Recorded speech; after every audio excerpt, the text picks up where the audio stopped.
नमस्कार. मुख्यमंत्री यांच्या अध्यक्षतेखाली आज झालेल्या मंत्रालयात पार पडलेल्या राज्य मंत्रिमंडळाच्या बैठकीत विविध महत्त्वाचे निर्णय घेण्यात आलेले आहे. 23 सप्टेंबर 2024 रोजी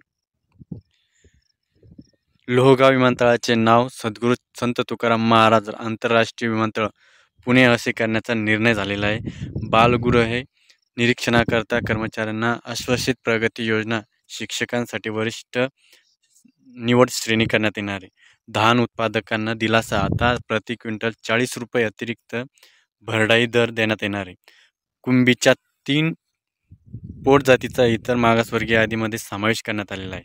जुन्नर येथे जिल्हा व अतिरिक्त सत्र न्यायालय सुरू करण्यात येणार आहे. शिरूर ते छत्रपती संभाजीनगर ग्रीनफील्ड 2 गती मार्ग 1486 कोटीचा प्रकल्प राबवण्यात येणार आहे. करदात्यांचे हित लक्षात घेऊन GST अधिनियमात सुधारणा करण्यात आलेली आहे. यवतमाळ जळगाव जिल्ह्यात सूतगिरण्यांना थकबाकी परतफेड हप्ते देण्यात येणार आहे.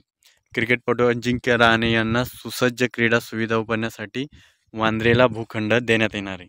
ग्रामसेवक आणि ग्रामविकास अधिकारी यांचे एकत्रीकरण करून ग्रामपंचायत अधिकारी पद. राज्यातील सरपंच व उपसरपंच यांच्या मानधनात दुप्पट वाढ करण्यात आलेली आहे. मुंबई उच्च न्यायालयाच्या वांद्र्यातील नव्या संकुलाचे बांधकाम राज्याचा महत्त्वपूर्ण प्रकल्प राबवण्यात येणार आहे.